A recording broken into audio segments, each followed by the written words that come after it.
Proportional Response. Book 1. Chapter 12. Part 2. Xaltan Voters. Alira Senzar looked at Henry, the new revelation that she'd truly, in her heart, converted to be one of these people, warming her soul. Her boss's face had sobered and he gave her a level look, but she could see something, acceptance, understanding, in his eyes that gave her even further comfort. He knows? How does he do that? He knows, and has known for some time, even though I didn't, and now he knows I know. Yet, he won't speak of it, unless I bring it up. The old voters, when they finally broke you, would gloat for days. He hasn't broken me though. The opposite really, he's empowered me. And now, the old voters threaten him and my new clan. A snarl worked its way up in her throat, but she pushed it down before speaking. Where did they get those grains? How? I have seen the precautions we take. The bearish smile appeared on Henry's face at the word we. Not gloating, more like acknowledging. Maybe happiness that she had consciously made the choice. I have even helped strengthen those precautions. Did some idiot on our side fail to follow the protocols, or have they stolen something we missed? Henry answered. We are not sure, and that is the other thing I wanted to get your help with. We need to get our hands on some samples. I want you to work with our experts to determine what we should get and how to get it. He held up a hand as she started to object. I know that you don't have all of the answers, but you have 2 planets full of fellow Xaltans who are, at least mostly, happy with how their lives are turning out as citizens of the Confederation, and I know you were a woman who was respected in the field of agriculture, so I figure you'll be able to find any answers you don't already have. I have been told that our genetics people will need samples cut from live grain, some unsown seedlings, and some of the finished product being sold. The first things we need to know from you are where and how we can go about getting samples of each without being caught doing it. She sat up a little straighter and looked over the screen at him. I will add something else you need. Some samples of whatever original seed they stole. He shook his head a little. Of course, that would be nice, but our best guess, currently, is that they took the grain back when they wiped out that farming colony of ours, the one that caused us to annex your world. They are sure to have planted it all by now. She sat back and grinned at her boss. Oh no, they surely haven't. Standard procedures in Xaltan Agye, you always keep extra seeds back, even more so when they are new crops. She turned her attention back to the display and began to move rapidly through it, then up several levels. In fact, wait, no, they didn't get the seed when you say, the first yields are too late for that. Let's see.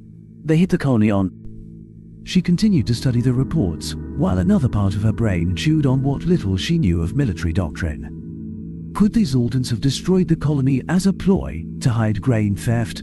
Not from what little she'd heard. Something about all these numbers fit somewhere. She felt like a shadow had come across her vision, preventing from seeing something right in front of her face. A loud grinding noise nearly made her jump, and she realized that Henry had done that clearing his throat thing that humans did when they wanted attention. A look at the clock said she'd lost herself in the puzzle again. Henry spoke with tones which said she'd probably been ignoring him for a few minutes. Why don't you take the reports and get back to me? She looked over the display at him. I don't think I need to. Sorry for going off gathering eggs, but there are 2 things I can give you now as preliminary findings. The first is that they definitely did not get the seeds for this grain when they destroyed that colony. The timelines of when they started their first plantings are just all wrong. You can see the first test plantings here.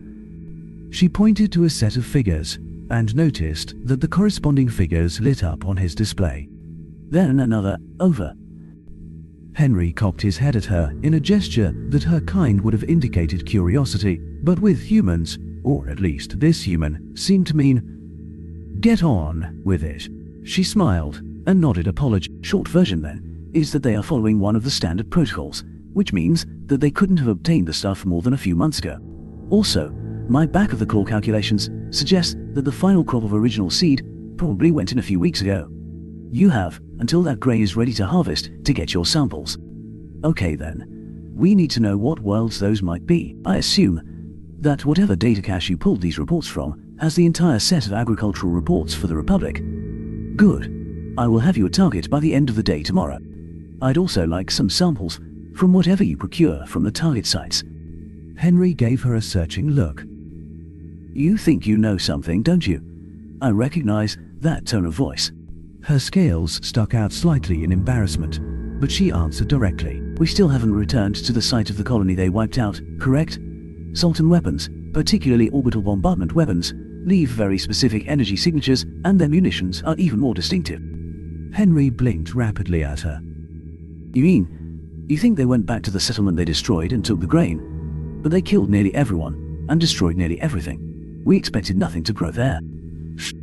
Have you sent anyone back to check? Why would they damage the crops, anyway? We assumed they would have turned over the fields and all but salted the earth. After all, the purpose of the raid was to drive us away from the settlement. At least in part, wasn't it? They didn't care about the settlement itself one way or the other. The purpose was to draw you into armed conflict. Come on, Henry, you know this. You even told me some of it. He continued to look slightly pensive. Sure, we knew the larger goal was to see if we were still under protection from the old machines. That is why they sat there outside of normal sensor range until one of them showed up. That planet is strategically placed though, and that settlement was one of the best sites on the world.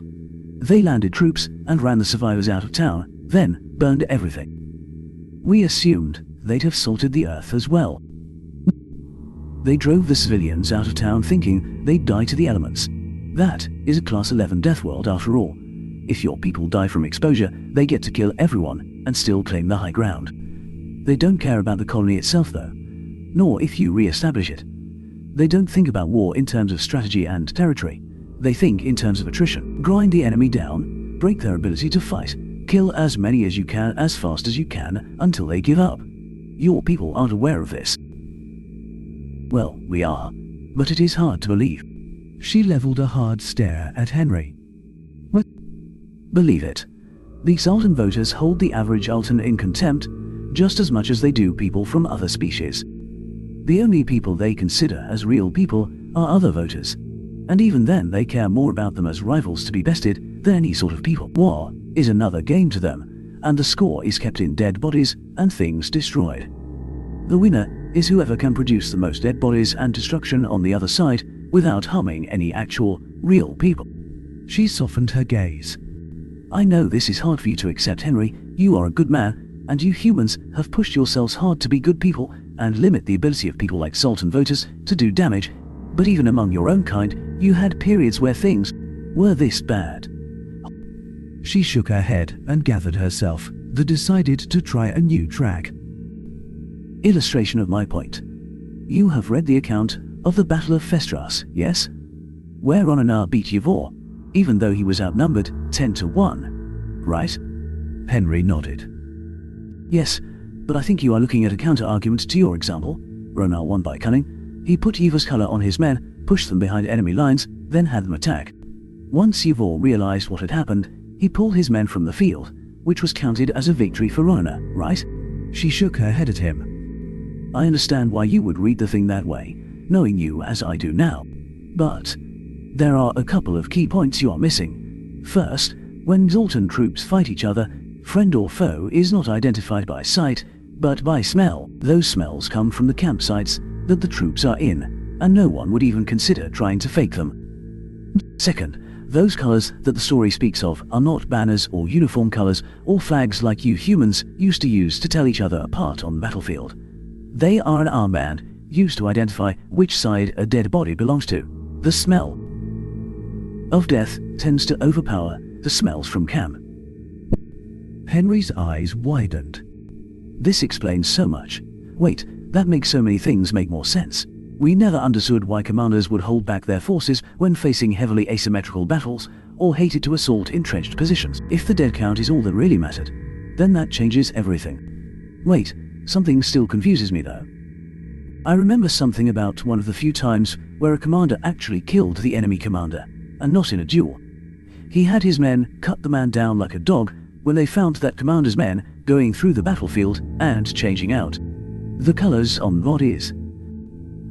Why was one okay and the other not?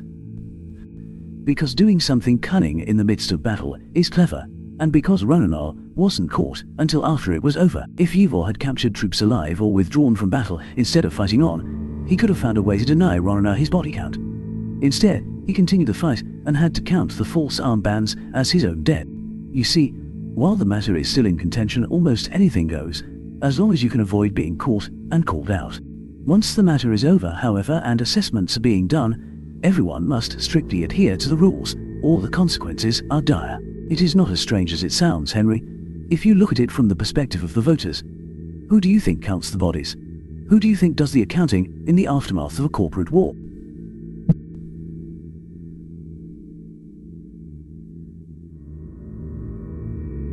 Non-voters. When it is the voters contending against one another, it is all about clever schemes, influence, who can get a dominant position. Once the jockeying is done, though, the non-voters are brought in to tally everything up and present the score. Allowing regular people, like me, to possibly have any effect on the outcome would be wholly unacceptable. Henry gave her a sardonic smile.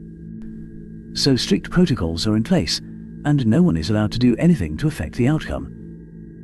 He gave a long, slow whistle. It seems like every time we get more information on your people, we find a new level of depravity in the actions of those oligarchs. No wonder they went the way they did in trying to destroy us. They thought we would be just as top-heavy, no doubt. Okay, so the raid on the settlement wasn't to acquire grain or anything else, but just to try and piss us off, so you think they went back after the fact and got the seeds, and can prove it if we get you these samples? Yes, sir. Good. Get me that list of sites to raid as soon as you can.